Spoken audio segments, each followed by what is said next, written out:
One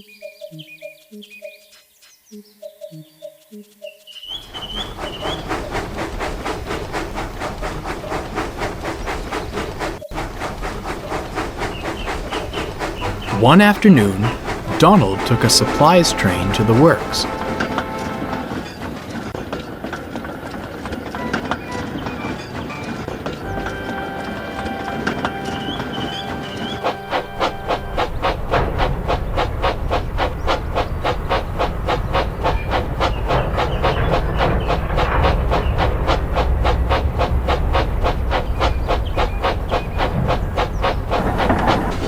Henry, awaiting final repairs on his tender, smiled warmly. "Hello, Donald. How is everything? Dudley getting on all right?" "Aye, I suppose, but I canna say the same for Bear." Donald explained about Bear's mishaps and Dudley's behavior. "It doesn't add up," he continued. "It's not like Bear to act in such a way. I'm awfully suspicious of Dudley." Henry grew stern. "You must tell the Fat Controller at once. I'm all too familiar with this sort of situation." Henry recounted the events of Diesel's stint on the railway. "You dinna say!"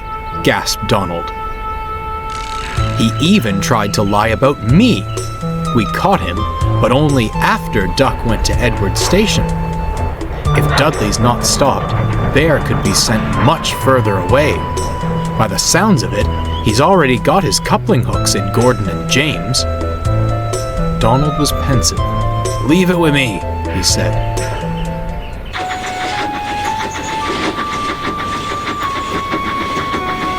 When Donald returned, he found Bear all alone, staring solemnly at his buffers.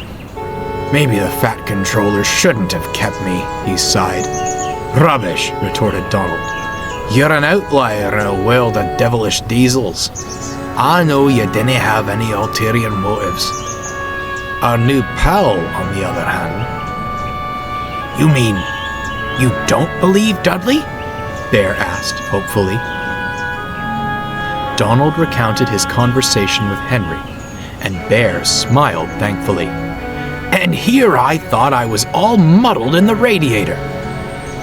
The question is, how do we prove he's behind all this?" "I know just the thing," Donald winked. The next day, Dudley was dozing at the shed.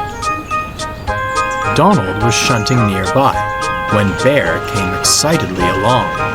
"I say, Donald," he said loudly, "where'd you put the coaches for the VIP train?" "Near the station," Donald replied with a grin. "They're ready and waiting for you." "Excellent," said Bear. "I'll be off then. Must be spick and span for our special guest."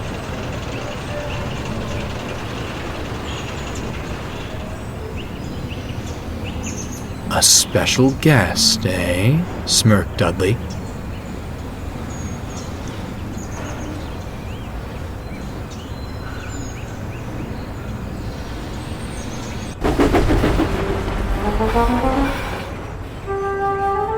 Bear was waiting in a siding for his driver to return, pretending to be asleep. He heard the rumble of trucks rolling past, accompanied by deep puffing.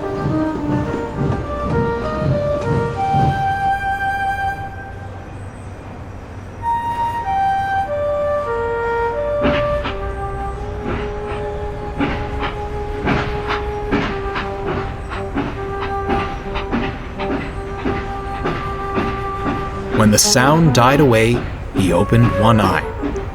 The trucks sat on the points, blocking him in.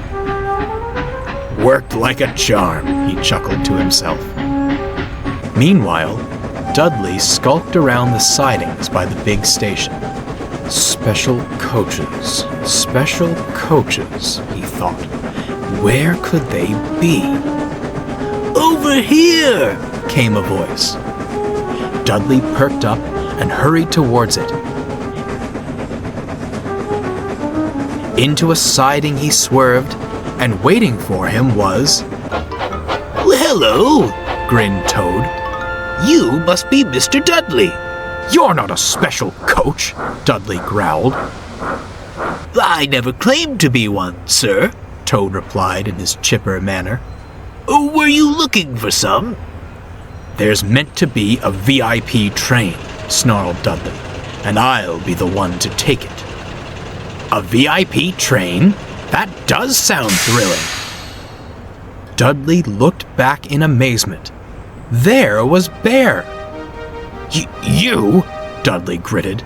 How'd you get out of that siding? I helped him, said Donald, who drew alongside. Question is, how'd you know he was trapped? Dudley went pale.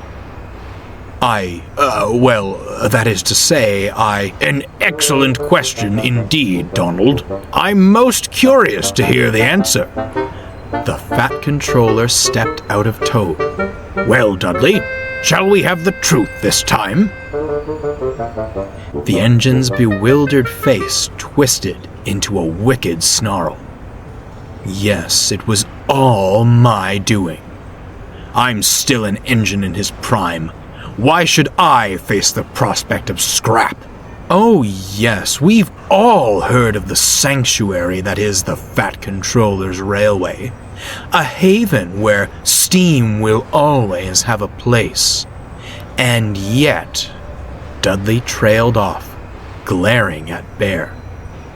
There still appear to be rats among us. I've proven my worth. Surely you wouldn't send an engine to his end, sir? The Fat Controller pondered. No, Dudley, he said at last. I wouldn't. Dudley smirked. And I wish you luck in finding a new home. However, it won't be here. You can't, Dudley gasped. Deceit has no place on my railway. I welcome any engine, steam or diesel, who shows that they are both useful and honest in their work. I hope you learn to change your ways. Perhaps then you will find what you seek. I politely ask that you leave at once. There was silence. Donald and Bear stood with bated breath. At last, Dudley gave a sinister smirk. Perhaps this railway isn't any different after all. You call this deceit? My dear sir, it is survival. The only thing that matters in the age of scrap. Well, you've won the battle, but not the war. I'll take my leave at your request, but you will remember me. Bear and Donald moved silently away, freeing Dudley from his siding.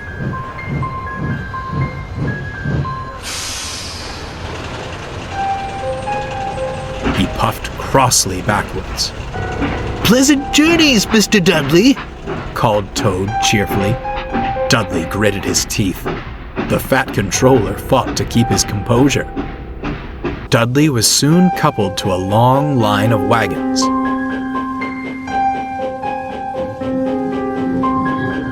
Bear and Donald watched from the platform as he stormed away with much pushing and huffing. Into the setting sun he puffed and disappeared on the horizon.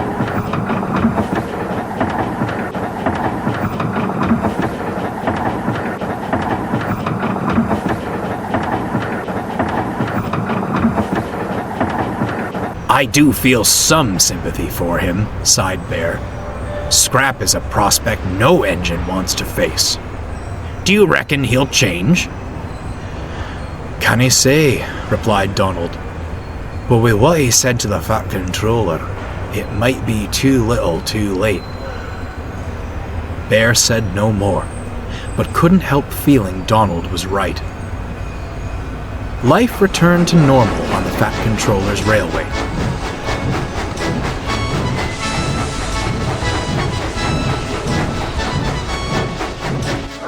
Henry came home from the works and gave Gordon and James quite an earful.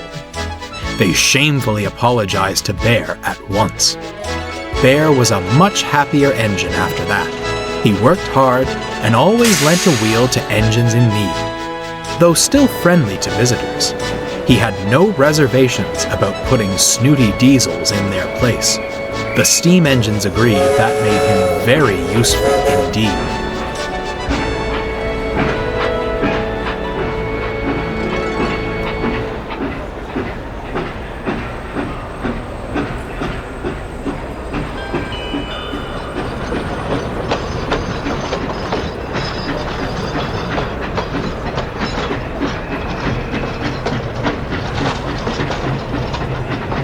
But what of Dudley? No one knows for certain. He seemingly disappeared after leaving the island of Sodor. Perhaps he changed his ways and found a new home.